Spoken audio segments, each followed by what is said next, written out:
아직은 작은 기업이라서 모르고 지나칠 수도 있지만 결코 놓쳐서는 안 되는 기업의 숨은 가치를 알려드리는 시간. 가치를 판매하는 소중한 기업을 소개하는 가판대 시간입니다. 다들 점심 식사 맛있게 하셨어요? 우리 삶을 배부르게 만드는 가장 기본적인 것이 바로 먹거리입니다. 매일 먹고 마셔도 이걸 권리라고 생각해 본 적은 없으실 것 같아요. 건강하고 안전한 먹거리를 먹고 풍요로운 삶을 누리는 것, 이것도 우리의 권리라고 합니다. 이 시간 먹거리 기본권에 대해 알아보겠습니다. 탁현배 품앗이마을 센터장 화상으로 만나봅니다. 안녕하세요, 센터장님. 네, 안녕하세요. 품앗이마을은 어떤 곳입니까? 네, 우리가 친환경 식재료를 판매하는 생협에 대해서는 많이들 아실 것 같아요. 네. 근데 저희는 전국적으로 사업하는 생협이 아니라 우리 지역을 위한 지역 생협을 만들어 보자라는 취지로 2012년에 대전에서 품앗이 소비자 생활협동조합을 만들었습니다. 그것이 이제 전문적인 사업법인으로 주식회사를 만들고 또 사회적 협동조합으로 전환되면서 지금의 품앗이 마을이 됐는데요.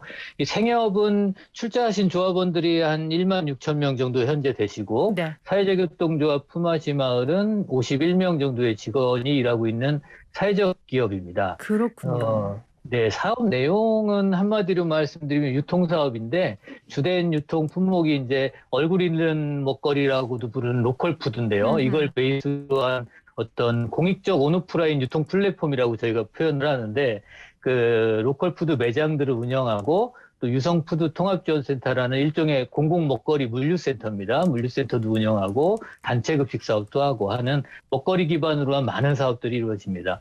로컬 음식을 지역을 중심으로 유통하는 일을 한다. 일단 크게는 그렇게 생각하면 되겠네요. 네, 정확합니다. 네, 센터장님이 아까 얼굴 있는 먹거리라고 하셨어요.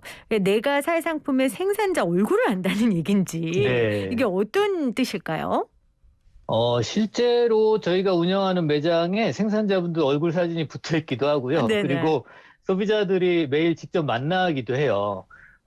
반대로 현재의 먹거리 유통 체계를 우리가 보면 얼굴 없는 먹거리라고 표현을 하거든요. 생산과 소비가 단절된 상태인 거죠. 그러니까 과거에 시골 장터나 뭐 시골 부모님들한테 먹거리를 받을 때랑 보면은 전혀 다른 유통 체계인데 수많은 중간 유통 단계를 거쳐서 생산자가 누군지도 모르고 소비자도 누군지도 모르는 상태. 그러니까 한마디로 얼굴이 중요하지 않은 상태로 우리가 사 먹게 되는데요. 예. 저희는 대전과 인근의 생산자들이 직접 매일 아침에 농산물을 가져옵니다, 매장으로. 그래서 신선하고 또 지자체에서 안정성을 인증받은 생산물들인데 이것을 유통을 하면서 각 품목마다 생산자 정보가 어느 생산자가 언제 생산했다라는 정보도 다 붙어 있고요. 그래서 얼굴 있는 먹거리라고 표현을 합니다. 그러니까 이 프로그램 이름이 김혜민의 이슈 앤 피플인 것처럼 뭐 김혜민의 상추, 김혜민의 배추 뭐 이렇게 되는 거잖아요. 네, 배추를 생산하시면 그렇게 표현할 수 있습니다. 그렇죠. 그만큼 그 품질을 보증하고 만드는 사람이 재배하는 사람이 그만큼 신선하고 가격 경쟁력 면에서는 어떻습니까? 저희가 가장 장점으로 보는 게 유통 단계가 짧다 보니까 신선하고, 그 다음에 유통 단계가 우리나라 보통의 농산물들은 6단계에서 많으면 8단계까지 거치게 돼요. 근데 이거는 유통 단계가 완전히 다 축소됐기 때문에 가격 경쟁력도 같은 품목이라면 주변의 다른 시장보다도 훨씬 저렴하게 살 수 있습니다. 그렇겠네요.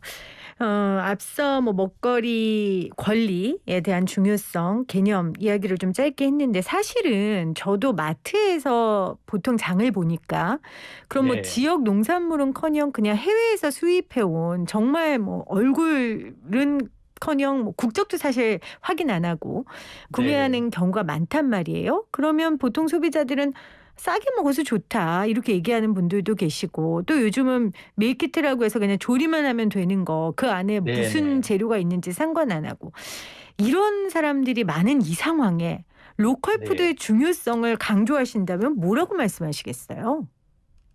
로컬 푸드의 중요성은 사실 공동체를 먼저 생각해 보면 좋을 것 같아요.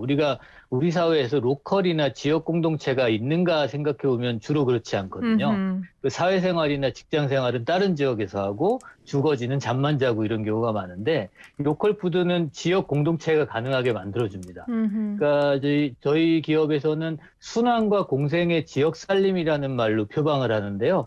다시 말하면 지역에서 생산된 물품이 지역에서 소비되도록 만들어서 지역 공동체가 형성될 기반을 만드는 거죠. 예를 들면 우리나라 농산물 유통 시스템은 앞에서 잠깐 언급했지만 매우 중앙 집중형이에요. 모든 농산물들이 이 가락동 시장으로 올라왔다가 다시 전국으로 뿌려지는데 이게 지역에서만 소비된다고 하면 농가들도 소득을 더 올릴 수도 있고 그럴 이유가 소비자는 없죠. 가락동까지 올라올. 맞습니다. 그 신뢰도 소비자는 가질 수 있고 신선하고 건강까지 가격도 그렇고요. 그리고 중요한 건 이 과정에서 불필요한 탄소 배출도 줄어들죠. 그리고 지역 내 일자리가 창출되고 그래서 저는 종합해서 표현하면 이거를 지역 내의 좋은 순환, 그러니까 선순환을 만들어내는 거라고 표현을 합니다. 아, 공동체의 붕괴가 로컬 음식의 실종을 불러왔고 이 네. 로컬 푸드가 다시 부활하면 공동체도 부활할 수 있는 거네요. 말씀하신 선순환이 이루어지니까요. 네, 그렇게 믿고 활동하고 있습니다. 네. 그런 믿음으로 지금 품앗이 마을을 운영하고 계신데 그럼 품앗이 마을은 어떤 사회적 가치를 지니고 있습니까? 사회적 가치 자체가 말씀드린 순환과 공생의 지역 살림이라는 건데요. 이 지역 살림을 하게 된다는 거는 우리가 지역에서 공동체를 만들 때도 그냥 우리들끼리 만나서 이야기하고 활동한다고 공동체가 되는 건 아니고 우리가 함께 할 수 있는 산업 생태계가 있어야 된다고 생각해요. 그렇죠. 그 산업 생태계의 기반을 지역 물품을 지역 내에서 순환하는 유통 체계를 만들면서 거기서 많은 일자리들이 창출되고 우리 지역에서 일할 수 있다. 그렇게 돼서 지역민들이 딴 데서 일하거나 아니면 지역의 재화가 외부로 유출되는 걸 막고 그렇게 기반을 만들 수 있다라고 생각하고 있습니다. 순환과 공생의 지역 살림을 위한 산업 생태계의 기반을 만들기 위함이다. 이렇게 정리해 네네. 주셨는데 그 우리 센터장님은 이 일 어떻게 시작하게 되신 거예요? 저는 개인적으로는 완전히 전혀 다른 분야의 중소기업에서 일을 하고 있었는데요.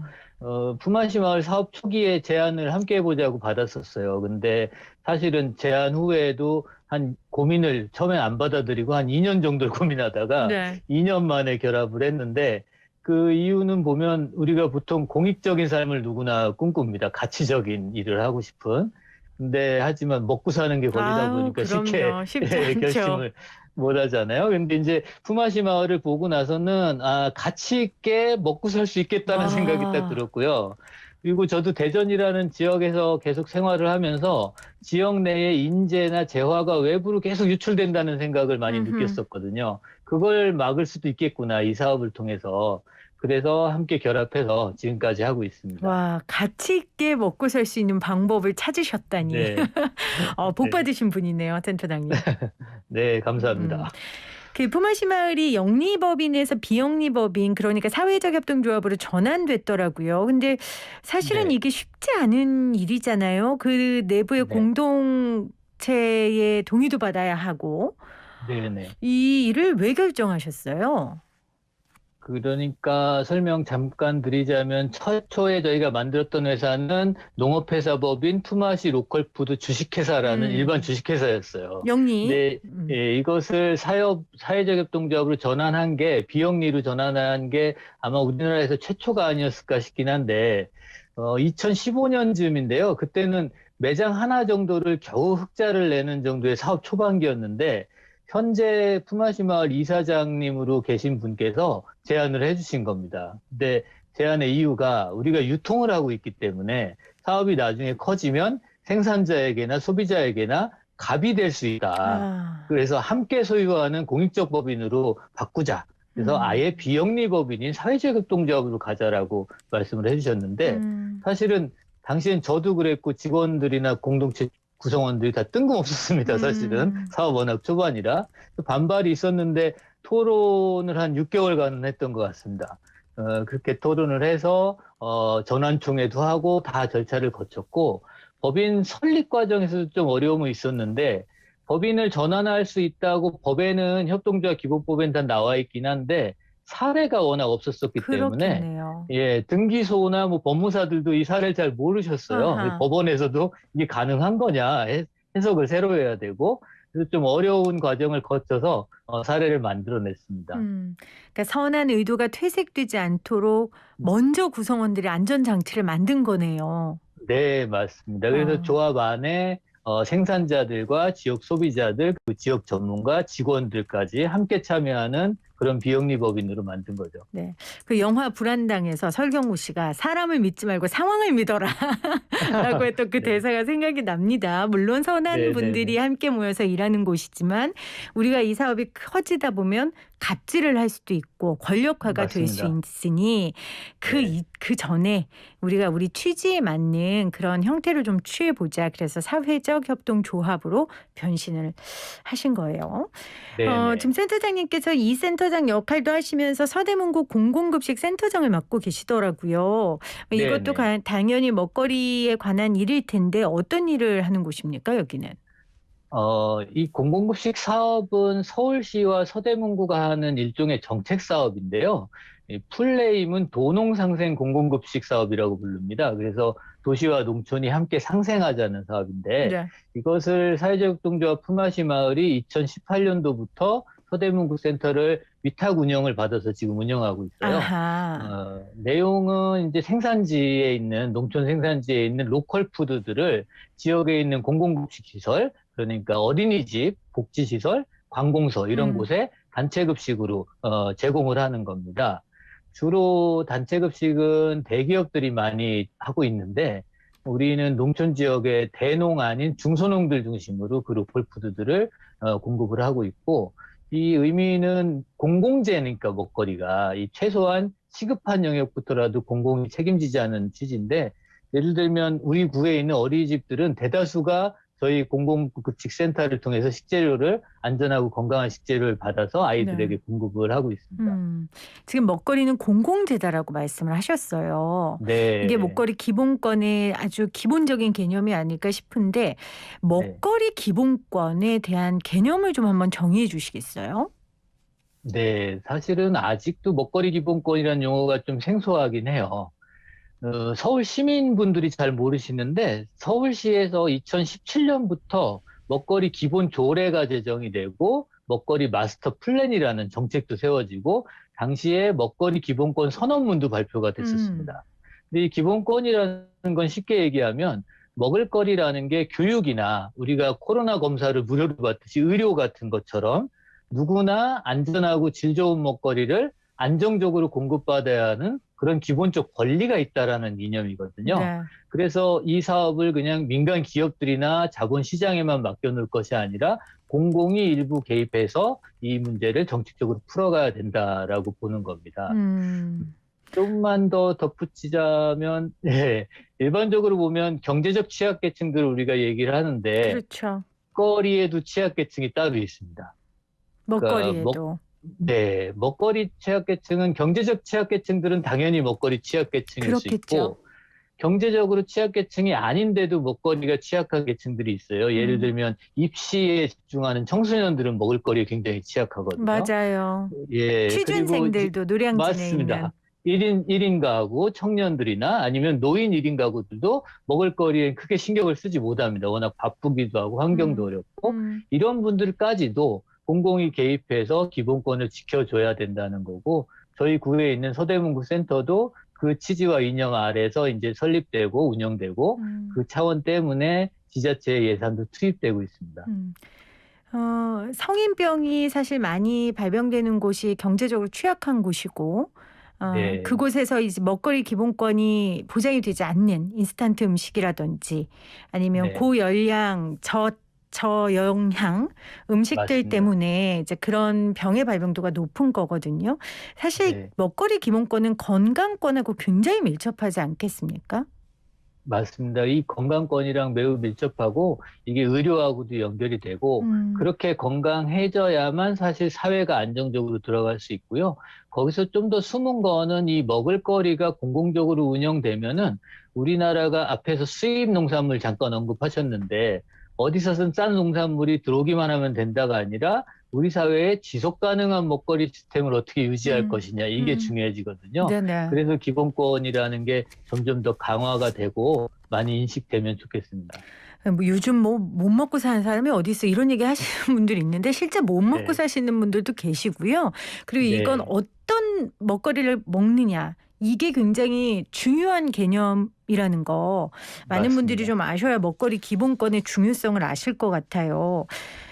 그 세계적인 석학 중에 한 분이 코로나 이후 시급하게 공공성을 강화해야 할 분야로 의료 서비스 확대와 식량 문제를 꼽았거든요. 그만큼 네네. 현대사회의 먹거리가 굉장히 중요한 이슈인 거죠. 네. 이 부분에 대해서 정말 우리가 소비하는 우리가 좀 중요성을 알아야 또 이 권리를 유지하고 쟁취하기 위해서 애쓰고 노력하시는 분들이 힘을 내서 이 기본권의 중요성을 더 많은 분들에게 알려주실 것 같습니다. 네네, 음, 맞습니다. 그러기 위해서는 단지 뭐 사회적 기업 아니면 단체에 맡길 문제는 아닌 것 같고요. 패러다임이 좀 바뀌어야 되지 않겠나 이런 생각이 들어요. 국가적 지원이 좀 필요할 것 같은데 어떤 지원이 좀 필요하다고 보세요? 지금도 지원이 없는 것은 아닌데요. 네. 푸드 플랜이라는 정책이 있습니다. 아직은 많이 안 알려져 있는데요. 네. 현 정부의 국정 운영 주요 과제이기도 했고, 이 푸드 플랜이라는 게 먹거리의 생산, 가공, 소비, 유통, 그리고 폐기, 순환까지 이 음. 전체적인 선순환 시스템을 공공이 개입해가지고 관리하고 지속적으로 운영하겠다는 정책이에요. 네. 근데 이 정책이 몇몇 지자체, 그러니까 지금 약 120여 개 지자체에서 운영을 하고 있는데, 이게 제가 생각하기에는 중앙정부나 또 더 많은 지자체에서 적극적으로 개입해서 추진이 됐으면 좋겠다는 생각이 음. 들고, 음.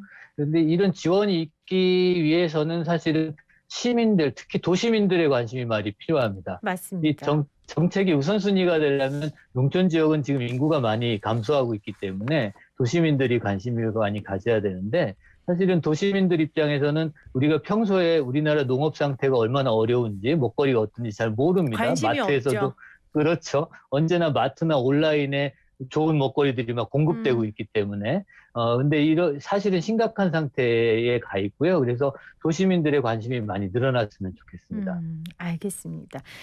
그 서울의 이제 교회들이 지역의 농어촌 교회들하고 이렇게 결합해서 농산물 사주고 뭐 이런 운동하는 거 네. 저도 봤거든요. 네네. 네. 이런 운동들이 또 로컬 푸드를 확대시키는 체인망을 확대시키는 방법 중에 하나일 것 같고 그러나 궁극적으로는 지금 센터장님이 말씀하신 것처럼 좀 국가적인 지원 그리고 네. 도시민들의 관심이 중요할 것 같습니다.